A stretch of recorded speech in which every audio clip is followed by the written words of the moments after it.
Hi friends, நம்ம final வீடியோவுக்கு வந்தாச்சு. இதுதான் ஃபைனல் போட். எதன்னா, நாங்கள் வரவேற்புக்காக வச்சுருந்த லெஹங்காவெலாம் போட்டுட்டு, அதுக்கப்புறம் செண்டை மேலே கொட்டி அவனை கூட்டிகிட்டு வந்து, என் தம்பியை கூட்டிகிட்டு வந்து, அதுக்கப்புறம் அங்கே வச்சு செண்டை மேலே அடிக்கவே வச்சாச்சு அவனை. ஆனால் அவன் அடிக்கவே மாட்டேன், நான் ஃபோட்டோவுக்கு வேணால் போஸ் கொடுக்கேன்னு சொல்லிவிட்டு அவனுக்கு செண்டை மேளமும் அவளுக்கு இந்த சிங்சாங் அடிப்பாங்களே, அதுக்கு பேர் என்னன்னு தெரியல, தெரிஞ்சால் சொல்லுங்கள் மக்களே. அது பெரிய ஒரு காமெடியாக போணுச்சுன்னு வச்சுக்கோங்க. அதுக்கப்புறம் அவங்க ஃப்ரெண்ட்ஸ் எல்லாம் சேர்ந்து செம்ம குதியாட்டம் போட்டாங்க. அதோடு சேர்ந்து இவனும் போய் ஒரு குதியாட்டம் போட்டுட்டு வந்தான். வரவும் செம்ம ஆட்டம் பார்த்துக்கோங்க. அந்த ஆட்டத்தை பார்க்குறதுக்கு ரொம்ப சூப்பராக இருந்துச்சு. நான் போய் வீடியோ எடுத்தேன். ஆனால் என் செல்லில் எடுக்காமல் வேறு ஒருத்தவங்க செல்லில் எடுத்திருந்தேன். என் செல்லு அந்த நேரம் எங்கே இருக்குன்னே தெரில, என் பசங்க கிட்ட தான் இருந்துச்சு. அப்புறம் நாங்கள் குரூப்பாக டான்ஸ் ஆடிட்டு நாங்களும் ஒரு ஃபோட்டோ எடுத்தோம். அதுக்கப்புறம் பார்த்திங்கன்னா எங்கள் அண்ணன், அண்ணி அவங்க எல்லாருமே ஃபோட்டோ எடுத்துகிட்டு போனாங்க. லாஸ்ட்டு பிக்காக நாங்கள் ஒன்று எடுத்தோம் பாருங்கள், அதை வச்சு செஞ்சிட்டாங்க எங்களை. இப்படி குரூப்பாக போட்டால் நல்லாயிருக்குமா, அப்படி குரூப்பாக போட்டால் நல்லாயிருக்குமா அப்படின்னு சொல்லி சொல்லி ரொம்ப டயர்டாகி லாஸ்ட்டு ஒரு பிக்சர் எடுத்தோம். அந்த ஒரு பிக்சர் தான் எடுக்க முடிஞ்சது குரூப்பாக. இவங்க அவங்க ஃப்ரெண்ட்ஸோடு சேர்ந்து எடுத்தாங்க பாருங்கள். எல்லாம் மாப்பிள்ளையை தள்ளி நிற்க வச்சுட்டு ஃப்ரெண்ட்ஸ் எல்லோரும் உட்காந்தாச்சு. அதுக்கப்புறம் வாங்க அப்படின்னு சொல்லிவிட்டு அவனை வேறு தூக்க வேறு செஞ்சாங்க.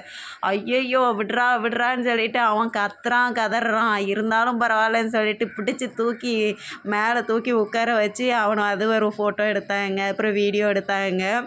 அதெல்லாம் பார்த்துட்டு நல்லா ஜாலியாக என்ஜாய் பண்ணிக்கிட்டு இருந்தோம். அதுக்கப்புறம் எல்லாம் முடிஞ்சதுக்கப்புறம் சம்மந்தம் கலக்கிறதுக்கு அங்கே வந்திருந்தாங்க, எங்கள் வீட்டுக்கு வந்திருந்தாங்க பொண்ணு வீட்டில் இருந்து. அப்போது சீரெலாம் எடுத்து வச்சுட்டு அவங்களும் முறுக்கு அதிரசம் எல்லாம் கொண்டு வந்திருந்தாங்க. அதெல்லாம் வச்சுட்டு பாப்பாவையும் எங்கக்கிட்ட ஒப்படைச்சிட்டு தங்கத்தையும் அதுக்கப்புறம் தான் எல்லோரும் கண்ணீர் மல்க கிளம்புனாங்க. நாங்கள் கலக்கூடாது, நாங்கள் நல்லா பார்த்துக்குவோம், தங்கத்து கண்ணிலேருந்து கண்ணீரே விடமாட்டோம் அப்படின்லாம் சொல்லி அனுப்பி விட்டோம் பார்த்துக்கோங்க. அதுக்கப்புறம் தான் நான் தேடுறேன் என் நண்டு சிண்டுகளை காணோமேன்னு. நான் ஒருத்தர்கிட்டே கேட்கேன், அப்போ இவ்வளோ நேரம் வரைக்கும் உன் பிள்ளைய நீ தேடவே இல்லையா அப்படிங்காங்க. அதான் என் ஹஸ்பண்ட் இருந்தாங்களே அவங்ககிட்ட விட்டுட்டு வந்தேன் அப்படின்னு சொல்லி சொன்னேன்.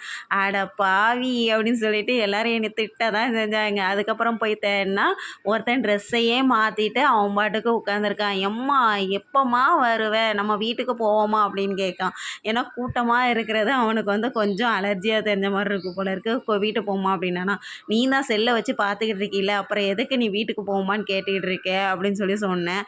அதுக்கப்புறம் சரி ஏதாவது சாப்பிட்றதுக்கு தாமா அப்படின்னா, அதுக்கப்புறம் கொண்டு வந்த முறுக்கு அதிரசத்துலலாம் எல்லோரும் உட்காந்து 1-2 எடுத்து நல்லா சாப்பிட்டுக்கிட்டு அன்னைக்கு நைட்டும் சரியான தூக்கமே கிடையாது. அதுக்கப்புறமும் உட்காந்து நல்லா நக்கல் பேச்சு நையாண்டி பேச்சு எல்லாத்தையும் பேசிட்டு நாங்கள் உட்காந்துருந்தோம். சரி அன்னைக்கு நைட்டாவது லேட்டாக தூங்கினாலும் சரி நம்ம நாளைக்கு காலையில் கொஞ்சம் லேட்டாக எழுந்திக்கலான்னு பார்த்தா எங்கள் அம்மா எழுப்பி விட்டாங்க 6:45. எம்மா எழுந்துச்சு அவளை கூட்டிகிட்டு நீங்கள் தண்ணி எடுக்க கூப்பிட்டு போங்க அப்படின்னு சொல்லி சொன்னாங்க. இது ஒரு சாஸ்திரம் மாதிரி பண்ணுவாங்களாம். போய் தண்ணி எடுக்க பைப்பு அங்கே பக்கத்தில் தான், வீட்டு பக்கத்துலேயே பைப்பு பார்த்துக்கோங்க. அந்த பைப்பில் போய் சந்தனம் போட்டு வச்சுட்டு அவளை முதல்ல குடத்தை தூக்க சொல்லிவிட்டு அதுக்கப்புறம் கூட பிறந்த அக்காமார்கள் நாங்கள் 2 பேரும் குடத்தை தூக்கணும். 2 பேரும் தூக்கிட்டு வந்தோம். 3 பேரும் சேர்ந்தாப்புல அதுக்கப்புறம் உள்ளக்க குடத்தை இறக்கிட்டு அதுக்கப்புறம் கருவாட்டு குழம்பு வைக்க சொல்லுவாங்க. இது எவ்வளோ ஊரில் நடக்கும்னு சொல்லுங்கள். கருவாட்டு குழம்பு மறுநாள் பொண்ணு கருவாட்டு குழம்பு வைக்கணும்னு சொல்லுவாங்க. ஆனால் இங்கே கருவாட்டு அவளுக்கு வைக்க தெரியாது அப்படின்னு சொன்னனால எங்கள் அம்மா மஞ்சள் மட்டும் அரைச்சித்தான்னு சொல்லி மஞ்சள் அரைச்சி வாங்கினாங்களா என்னன்னு எனக்கு தெரியல. ஏன்னா அந்த நேரம் நான் பார்க்கல, நான் போய் டயர்டாக மறுபடியும் போய் கொஞ்ச நேரம் படுத்துட்டேன்.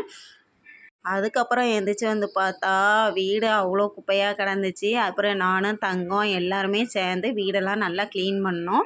ஆனால் தங்கம் சூப்பராக வேலை பார்த்தா. அவள் ரூமை எவ்வளோ அழகாக க்ளீனாக வச்சுருந்தான்னு எனக்கு அதுக்கப்புறம் தான் தெரியுது.